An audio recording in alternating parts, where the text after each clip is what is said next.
Knowledge Park, the creative school, school for quality and innovative education. Emba Constructions, all types of buildings, house, shop. Haji Builders and Developers, beautiful home for sale with all. जब चुनाव आता है तो चुनाव के मौके पर हिंदू मुस्लिम भारत पाकिस्तान मंदिर मस्जिद करके और हमारे समाज के लोगों को बांटने का कोशिश करते हैं। और बाबा साहब डॉक्टर भीमराव अंबेडकर जी के बनाए गए भारत के संविधान आरक्षण के तहत मैं सांसद बनकर के लोकसभा में पहुंची।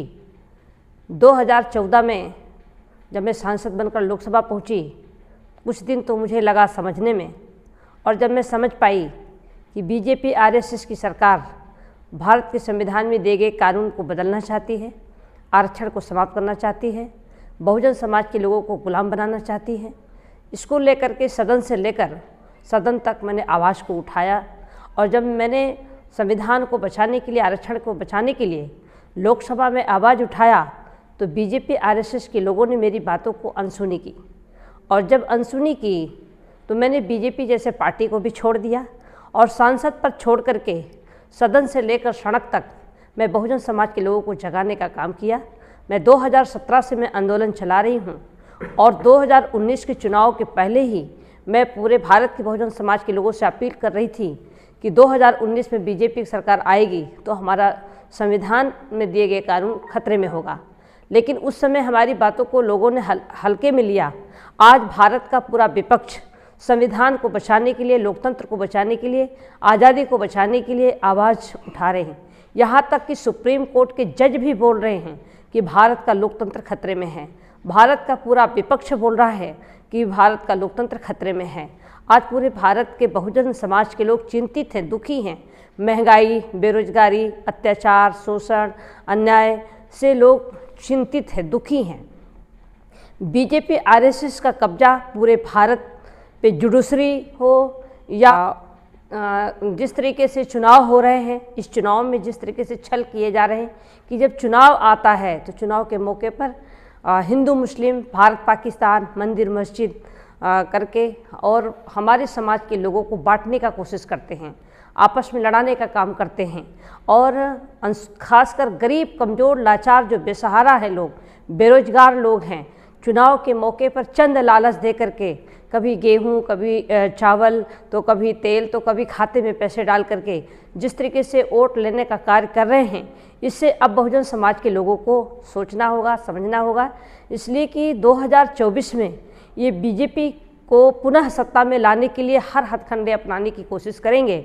और अगर 2024 में बीजेपी वापस आई तो हम संविधान, लोकतंत्र को नहीं बचा पाएंगे, जिसको लेकर के हमने संविधान आरक्षण बचाओ बहुजन समाज महासंघ बनाया है। और ये मैं ही नहीं, भारत के कई सामाजिक संगठन व राजनीतिक संगठन के लोग आपस में बैठ करके और बड़ी मशवरा करके प्लानिंग के साथ हम लोगों ने ये संगठन बना करके और पूरे भारत के बहुजन समाज के लोगों को एक मंच पर लाने का काम कर रहे हैं। अगर 2024 में बीजेपी दोबारा आती है तो हमारा बहुत बड़ा नुकसान हो जाएगा।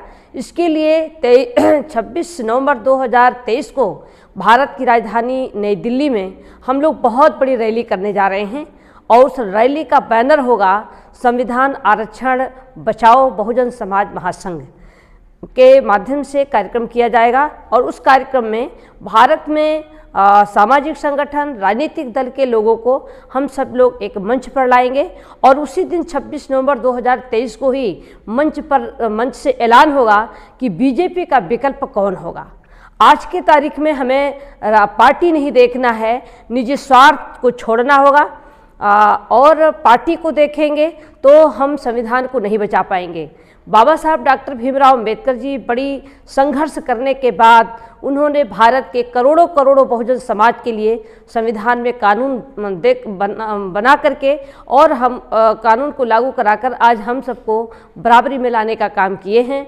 सामाजिक, आर्थिक, राजनीति में सबको बराबर का हक देने का काम किए हैं।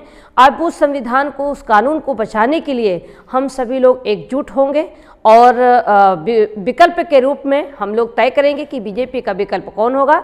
हम सभी बहुजन समाज के लोग एक मंच पर आकर के और बीजेपी को रोकने का काम करेंगे। इसकी तैयारी के उद्देश्य से ही आज मैं कर्नाटक प्रदेश के बीदर जिले में आई हूँ और मैं आप लोगों से भी अपील करूंगी, आपके चैनल के माध्यम से अपील करूंगी कि पूरे भारत के बहुजन समाज के लोग जो संविधान को बचाना चाहते हैं, लोकतंत्र को बचाना चाहते हैं, जाति व्यवस्था को ख़त्म करना चाहते हैं, संविधान में दिए गए कानून को संपूर्ण रूप से लागू कराने के लिए जो काम कर रहे हैं, उन सभी सामाजिक संगठन के लोगों से अपील करूंगी और ख़ासकर अपने युवा भाइयों से अपील करूंगी कि अब तो जो बुजुर्ग हो गए हैं, अब उनसे हमें प्रेरणा लेना है, उनसे सीखना है और आने वाला समय अब हमारा होगा।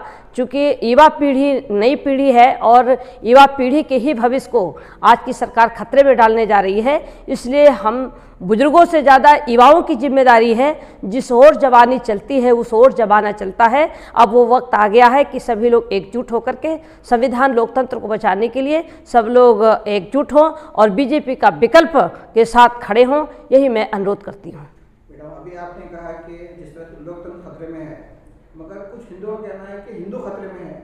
आपको क्या लगता है कि लोकतंत्र खतरे में है या हिंदू खतरे में है? देखिए, न धर्म खतरे में है न हिंदू खतरे में है। आज के दिन में हमारा भारत का संविधान खतरे में है।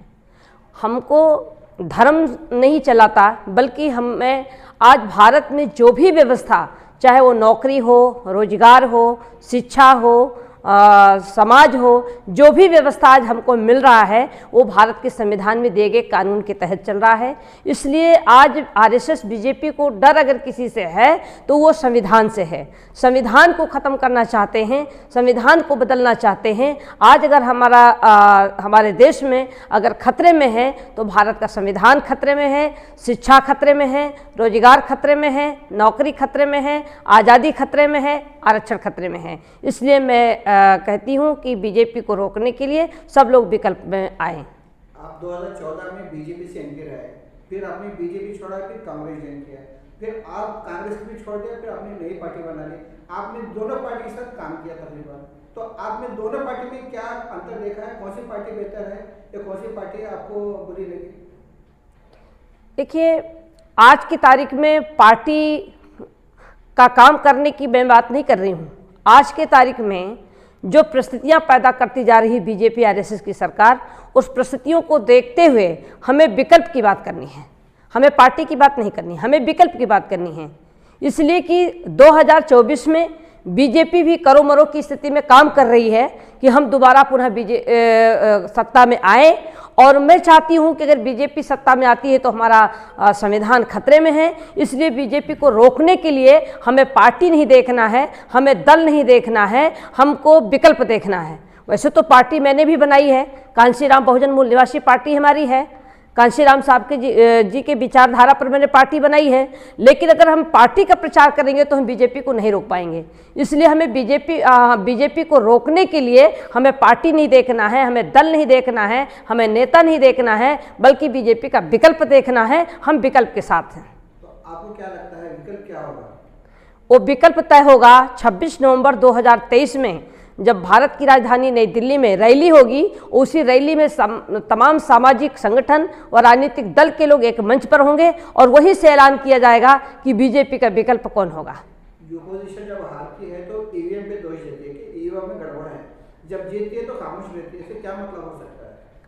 हमको ईवीएम के चक्कर में नहीं पड़ना है, क्योंकि ईवीएम पर आरोप लगा करके और दिमाग को भटकाने का काम हो रहा है।